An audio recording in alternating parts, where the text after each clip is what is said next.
പടികളൊക്കെ കയറുമ്പോൾ മുട്ടിന്റെ മുൻഭാഗത്ത് വേദന അനുഭവപ്പെടാറുണ്ടോ? കാലിന് ബലക്കുറവ് തോന്നുക, അല്ലെങ്കിൽ ഒരു ബാലൻസ് കിട്ടാത്ത ഒരു അവസ്ഥ ഉണ്ടാവുക, മുട്ടുവേദന, പ്രത്യേകിച്ച് കാലിന്റെ മുൻവശത്ത് വരുന്ന മുട്ടുവേദന മാറാൻ എങ്ങനെ എണ്ണ തേച്ച് മസാജ് ചെയ്യണമെന്ന് കാണിച്ചു തരാം. ആദ്യം തന്നെ നമ്മൾ ഈ കൈ ക്രോസ് ആക്കി പിടിച്ചതിന് ശേഷം നമ്മൾ ഈ കാലിൽ നിന്ന് തുടങ്ങി നമ്മൾ ഈ തുട വരെ ഇങ്ങനെ ഒരു ഫുള്ളായിട്ടൊരു ഡയറക്ഷനിൽ ചെയ്യാം. നിങ്ങൾക്കിത് നിങ്ങളുടെ പേരൻസിനോ അല്ലെങ്കിൽ നിങ്ങളുടെ പാർട്ട്നേഴ്സിനോ അല്ലെങ്കിൽ നിങ്ങൾക്ക് റൂംമേറ്റ്സിനോ ഒക്കെ ഇത് ചെയ്തു കൊടുക്കാം. ഇങ്ങനെ ഒരു 30 സെക്കൻഡ് മുതൽ 1 മിനിറ്റ് വരെ ചെയ്യാം. നമ്മുടെ മുട്ടുവേദന ഈ ഭാഗത്താണ് വരുന്നതെങ്കിലും നമ്മുടെ ഈ കാലിലെ മൊത്തം പേശികൾ മുട്ടായിട്ട് കണക്റ്റഡ് ആണ്. ഇനി ഈ സൈഡിൽ നമ്മൾക്ക് ഇങ്ങനെ ജസ്റ്റ് ഒന്ന് മസാജ് ചെയ്ത് കൊടുക്കാം.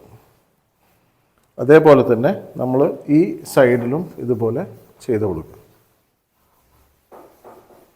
അടുത്തത് മുട്ട് മടക്കിയതിന് ശേഷം ചിരട്ടയുടെ താഴെ വരുന്ന ഭാഗം ഇവിടെ നല്ലപോലെ റിലീസ് ചെയ്യുക. നമ്മൾ ഈ തൊടയുടെ മസിലെല്ലാം കണക്റ്റഡ് ആയിട്ട് ഒരു ലിഗമെന്റ് ആയിട്ടാണ് ഇവിടെ ജോയിന്റ് ആവുന്നത്. ഇത് ഒരു 30 സെക്കൻഡ് മുതൽ 1 മിനിറ്റ് വരെ ഇങ്ങനെ ചെയ്യാം. മുട്ടിന്റെ പുറകുവശത്ത് എങ്ങനെ മസാജ് ചെയ്യണമെന്ന് അടുത്ത വീഡിയോയിൽ കാണിച്ചു തരാം. അത് കാണാൻ ഈ അക്കൗണ്ട് എന്തായാലും ഫോളോ ചെയ്തോളൂ. അതുപോലെ ഈ വീഡിയോ എല്ലാവർക്കും ഷെയർ ചെയ്തോളൂ.